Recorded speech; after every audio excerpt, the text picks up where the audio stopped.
1990 से लेकर 2005 तक की जो बिहार की स्थिति थी, ऐसा महसूस हो रहा है सरकार अपनी विफलता को छिपाने के लिए और सरकार ने जानबूझकर इस तरह की घटनाएं सरकार के द्वारा कराया गया। क्योंकि हमारे परमादरणीय गृह मंत्री जी का कार्यक्रम था सासाराम में, बिहार की जनता ने नीतीश कुमार जी को एनडीए गठबंधन के लिए ही अपना मत दिया था, न कि आरजेडी में जाने के लिए दिया था। बिहार सरकार की तरफ से संतुष्ट नहीं, बिहार सरकार खुद अभियुक्त है। देश पर जब आपको भरोसा नहीं है, जो एजेंसी पर भरोसा नहीं है, कहाँ ले जाइएगा? चोर को यदि चोर नहीं कहिएगा तो क्या कहिएगा? ईमानदार कहिएगा। नमस्कार, एक न्यूज़ 24 देख रहे हैं आप और मैं हूं आपके साथ अविनाश आरएलजेपी के राष्ट्रीय अध्यक्ष पशुपति कुमार पारस और केंद्रीय मंत्री प्रेस वार्ता किए। और प्रेस वार्ता में साफ तौर पे जिस तरीके से बिहार में बीते दिनों जो हिंसा हुआ, दंगा फसाद हुआ, उसको लेकर उन्हें साफ तौर पे कह दिया कि जो पूरी जो दंगा फसाद हुआ उसको लेकर नीतीश कुमार की विफलता बताई और कहा कि नीतीश कुमार बिहार में जो स्थिति कर दी है वो वही स्थिति कर दी है जो 1990 से लेकर 2005 तक का था। उसी के साथ उन्होंने ये भी कहा कि नीतीश कुमार जब एनडीए के साथ थे तो लोग उनको इसीलिए वोट दिए थे कि वो एनडीए में रहें, इसलिए नहीं दिए थे कि वो जाके राजद के पास चले जाएं। और मुख्यमंत्री नीतीश कुमार का जो है बिहार में कुछ नहीं चल रहा। और साफ तौर पे उन्होंने कहा कि हमने गृह मंत्री से भी बात की और उनसे कहा है कि आप राज्यपाल, बिहार के राज्यपाल से बात करें और जिस तरीके से दंगा फसाद हुआ उसको लेकर तमाम जानकारी भी ले और जो इसमें गलत है उनकी सजा करवाई जाए और जांच की जाए। क्या कुछ कह रहे हैं केंद्रीय मंत्री पशुपति कुमार पारस? आप सबसे पहले इस वीडियो को देखें। वो 1990 से लेकर 2005 तक की जो बिहार की स्थिति थी, ऐसा महसूस हो रहा है। और अब बीते दिनों देखे हुए रामनवमी के जुलूस में घटनाएं घटी और सरकार के द्वारा एनडीए गठबंधन के मंत्रियों पर आरोप लगाया जा रहा है कि उन लोगों ने ऐसा किया, जबकि 100% गलत है। सरकार अपनी विफलता को छिपाने के लिए और सरकार ने जानबूझकर इस तरह की घटनाएं सरकार के द्वारा कराया गया। क्योंकि हमारे परमादरणीय गृह मंत्री जी का कार्यक्रम था सासाराम में और कई जगह प्रोग्राम था उनका, तो इस ढंग से ये कराया गया कि जिससे उनका प्रोग्राम सफल नहीं हो, प्रोग्राम रुक जाए। और बिहार सरकार मुख्य दर्शक बन के देखती रही और भारत सरकार के गृह मंत्री जी का प्रोग्राम किसी न किसी कारणवश स्थगित करना पड़ा, क्योंकि वहाँ 144 लागू किया गया। तो ये बिहार के लिए पूरे शर्मनाक की बात है और पूरे देश में इसका जो मैसेज गया है वो बहुत ही नेगेटिव मैसेज गया है बिहार सरकार के खिलाफ में। और देखिए, नीतीश कुमार जी गठबंधन में 17 वर्ष से एनडीए गठबंधन के पार्ट थे, एनडीए गठबंधन में थे और एनडीए गठबंधन ने उन पर विश्वास किया और कम सीट मिलने के बावजूद भी उनको बिहार का मुख्यमंत्री बनाया गया। और बिहार की जनता ने नीतीश कुमार जी को एनडीए गठबंधन के लिए ही अपना मत दिया था, न कि आरजेडी में जाने के लिए दिया था। और इसके पहले भी आप देखे हुए हैं कि 2015 में भी नीतीश जी आरजेडी गठबंधन में गए थे और कुछ दिनों के बाद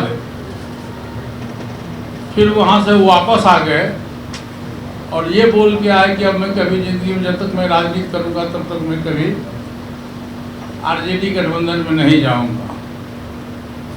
फिर भी दोबारा वो चले गए। आज बिहार का प्रशासन पंगु बन गया है। इसका एक कारण है कि नीतीश जी अपने को कमज़ोर महसूस करते हैं और बिहार का जो पदाधिकारी है वो भी नीतीश जी को कमज़ोर मुख्यमंत्री मानता है, बेसहाय मुख्यमंत्री मानता है।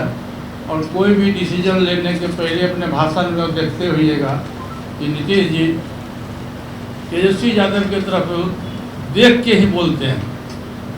तो ये बिहार के लिए बहुत ही दुर्भाग्य है और मैं भारत सरकार से मांग करूंगा कि बिहार की जो लॉ एंड ऑर्डर की स्थिति है,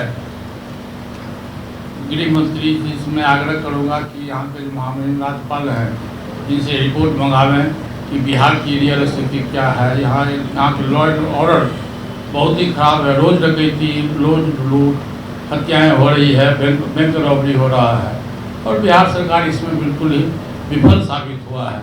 इसलिए मैं माननीय गृह मंत्री से आग्रह करूँगा कि बिहार की ताज़ा स्थिति के बारे में वो रिपोर्ट मंगावें और फिर भविष्य में जैसा हो वैसा किया जाए।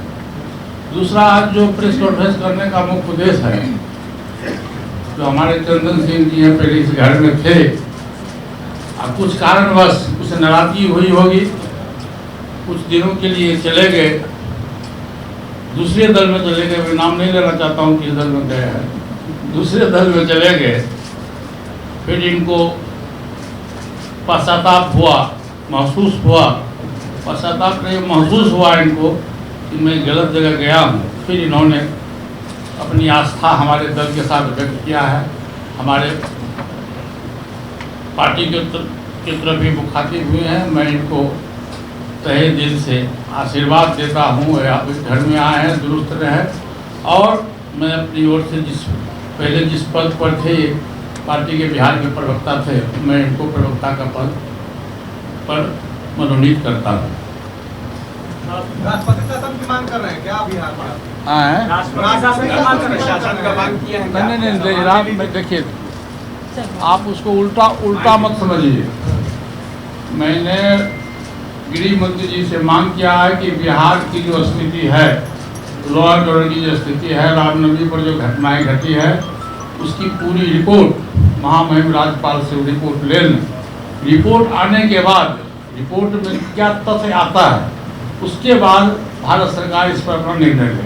आपने कहा कि गृह मंत्री के कार्यक्रम को प्रभावित करने के लिए किया गया, आपको भी आशंका है क्या कि लोगों ने इस तरह के काम करवाए? हाँ, निश्चित रूप से हुआ है, निश्चित रूप से हुआ है।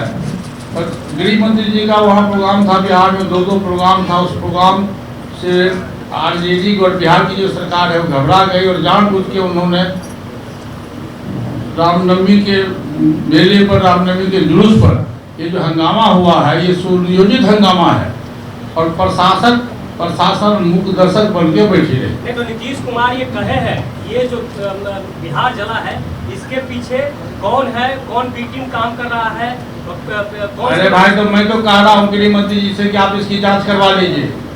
नीतीश कुमार से हम जांच नहीं करा देंगे। हम यहाँ का झगड़ा है तो महामहिम राज्यपाल महोदय है, उनसे मैंने कहा है कि आप जांच कराइए और जांच कराने के बाद जो लोग दोषी होंगे उन पर कार्रवाई की जाए। लेकिन सर, मैं भी तो वही कह रहा हूँ जो आप कह रहे हैं।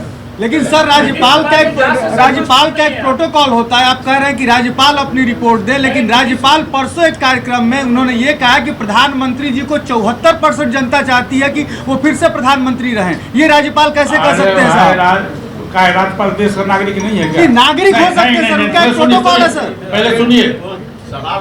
पहले सुनिए, ये मौलिक अधिकार है, हर एक व्यक्ति का मौलिक अधिकार है। देश का जो नागरिक है उसको मौलिक अधिकार है, आप उसके अधिकार का हनन नहीं कर सकते। पहले वो देश का नागरिक है, तब दूसरे लोग राज्यपाल हैं। बिहार सरकार की जांच से संतुष्ट क्यों नहीं है आप?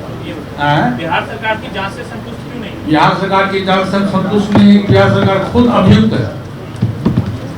बिहार सरकार के रहते हुए, मुख्यमंत्री के रहते हुए, प्रशासन के रहते हुए घटनाएं घटी है, तो इसलिए जो अभियुक्त है उससे जांच कैसे करा रहे हैं? जो निष्पक्ष बॉडी है उससे जांच कराने की बात हो रही है। या तो इसकी जांच सीबीआई से हो, इसकी जांच सेंट्रल एजेंसी से हो। लेकिन सर, महागठबंधन सरकार का आरोप है कि विपक्ष की ही साजिश है और ये सुनियोजित तरीके से किया जा रहा है। आप महागठबंधन सरकार का आरोप है कि विपक्ष ने ऐसा किया, मेरा आरोप है कि बिहार सरकार ने ऐसा किया। आप इसकी जांच करा कर लीजिए। मैं तो जांच की बात कर रहा हूँ ना। ठीक है, हम राज्यपाल महोदय से नहीं कराइएगा, सीबीआई से इसकी जांच हो। स्पेशल कोर्ट, आप जब देश पर आपको भरोसे नहीं है तो देश को कहाँ ले जाइएगा? नहीं, देश पर जब आपको भरोसा नहीं है, एजेंसी पर भरोसा नहीं है तो कहाँ ले जाइएगा? चोर को यदि चोर नहीं कहिएगा तो क्या कहिएगा? ईमानदार कहिएगा? आप एक भी व्यक्ति का नाम लीजिए जो निर्दोष आदमी को सीबीआई ने पकड़ा हो। आप बोलिए, एक भी व्यक्ति का पूरे देश में नाम लीजिए जिसको सीबीआई ने गलत ढंग से पकड़ के जेल में बंद किया हो। जो दोषी है, सुनिए, जो दोषी है उस पर सीबीआई कार्रवाई कर रही है। कोर्ट का अपना जुडिक्शन होता है, सीबीआई का अपना जुडिक्शन होता है, उसमें सरकार का कुछ लेना देना नहीं है। आप एक भी व्यक्ति का नाम बताओ जो व्यक्ति निर्दोष हो उस पर सीबीआई कार्रवाई की हो। आप बताइए, आप ये प्रश्न पूछ रहे हो हमसे, आप बताइए कौन सा व्यक्ति ऐसा जिस पर सीबीआई ने गलत काम किया, ईडी ने गलत काम किया है। इसलिए देखिए, देश चलता है संविधान से, देश चलता है नियम कानून से। जो दोषी होगा उसको सजा मिलेगा, जो निर्दोष होगा वो मुक्त हो जाएगा। धन्यवाद। तो आपने सुना साफ तौर पे केंद्रीय मंत्री और आरएलजेपी के राष्ट्रीय अध्यक्ष पशुपति कुमार पारस जी ने नीतीश कुमार पर जमकर निशाना साधा और बिहार सरकार को बिल्कुल विफल बताया। और जिस तरीके से उन्होंने ये भी कहा कि बिहार की जो मौजूदा स्थिति है वो कहीं न कहीं 1990 से लेकर 2005 वाली स्थिति में नीतीश कुमार ला दिया। और साफ तौर पे नीतीश कुमार और नीतीश कुमार के पदाधिकारियों पर उन्होंने कड़ी जो है सवाल भी उठाया। फिलहाल इस खबर में इतना ही। सहयोगी शशि के साथ मैं अविनाश, एक न्यूज़ 24 पटना।